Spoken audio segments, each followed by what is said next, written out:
guys, today it is time for another Top 5 Wednesday. So just as in January, at the end of February, there is another negative kind of topic for Top 5 Wednesday, which is the worst love interests. And if I got it right, I think for definitely this whole year there will always be one negative topic in Top 5 Wednesday, and I actually really like it. I think it's great to kind of get some new things into it, and yeah, I love talking about love interests and not only ranking my favorite, but this time around ranking my worsts. Except for one, these are all love triangles, and if you know me, you will know that this is not a surprise at all, because I always have one person I really hate in a love triangle. One of the love triangles is definitely going to be a surprise, I think. Once again, I've ranked these, and just to kind of clear things up, my number 5 is basically the worst love interest that is still kind of okay and that I can deal with, and the number 1 is the worst love interest. My number 5 is the surprise love triangle that I was talking about, and that is the Darkling from the Grisha trilogy. Okay, so at this point when I'm filming this, I'm slightly pre-filming. I will not have finished the whole trilogy. I'm currently around 100 pages into Rune and Rising, and I don't really know what's going to happen in this last book. I think this last book is probably going to be where I would maybe change my mind about the Darkling, but at this point in time, I don't really even understand why he is a love interest and why this is really considered a love triangle, because for me, he has never been a serious person for Alina to be with. And that is just my personal opinion, and I don't want to hate on anybody. I kind of get the sexual tension between them, but other than that, I don't really think there's any chemistry, and I think it's just these kind of two people that are drawn to each other because of the darkness. I don't really see it. I don't really know where any of her feelings for the Darkling should come from. I could probably do a whole video about this, and I don't really get it, but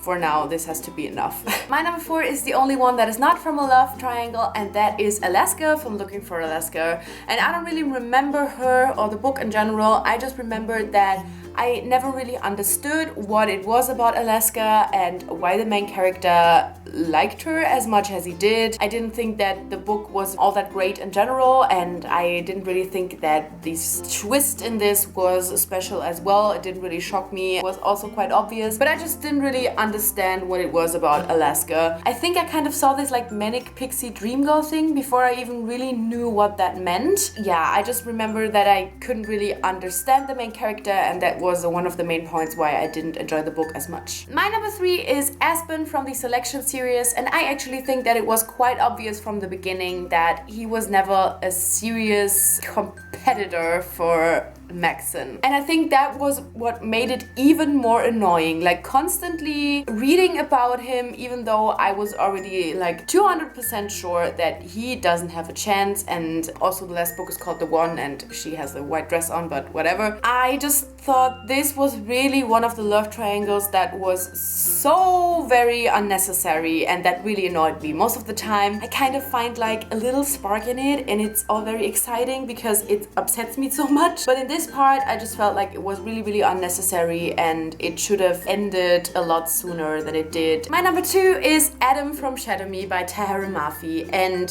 this one is kind of funny because I feel in a way, Warner and the Darkling are kind of similar. So while I really didn't like the Darkling as a love interest in Shadow and Bone, I really thought Warner was the way better decision in this one. I did not like Adam from the beginning. Even in the first book, I kind of felt he was really strange and behaving really weird, and then in the last 2 books it got even clearer that he was just weird, and I don't understand why he was even there, and he was annoying, and I just really did not like Adam ever. Throughout the whole series, I was always Team Warner. Even in the beginning, even when he was an asshole, I still preferred Warner 1,000 times. In this one, you can just really see their kind of development, and you can really feel the chemistry, in my opinion, and there was no chemistry whatsoever with Adam. So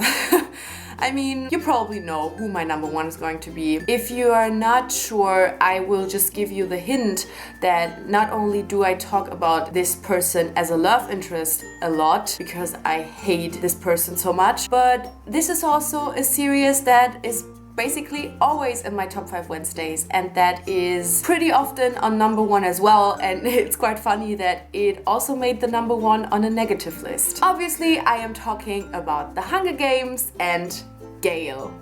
Where do I start when it comes to Gale? Especially rereading this trilogy right now, I noticed again and again how much I hate Gale and that it doesn't really change. Just to get that out there, I appreciate what he did for the rebellion and the uprising, and he was definitely an important part of that, and I also really like the friendship he has pre-games with Katniss, but I don't like him as a love interest at all. I hate him as a love interest. Like, it's...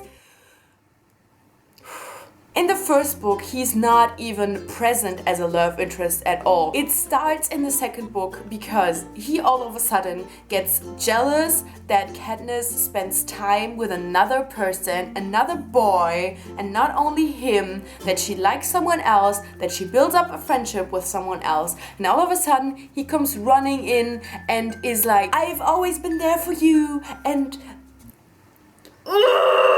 he makes me so mad. Not only that, like, I can understand that he maybe took some time to, you know, realize he has feelings for her. The worst thing is that he treats her like shit. He doesn't treat her well as a friend. I think he was very egoistic. I think he was very much like thinking about himself. I don't think he respects her feelings. I think he really puts her under pressure, and I don't think he was a great friend. I just don't think he treats her well, and I don't think that he is a good love interest whatsoever. I think that Katniss' feelings were definitely inspired by their friendship, and she really loved him. I think it was a very platonic love, and I think she got kind of confused as soon as he talked about his feelings. And I think this is what Katniss' feelings were inspired by, and what kind of made her confused, and what kind of created this whole love triangle. I hate Gale.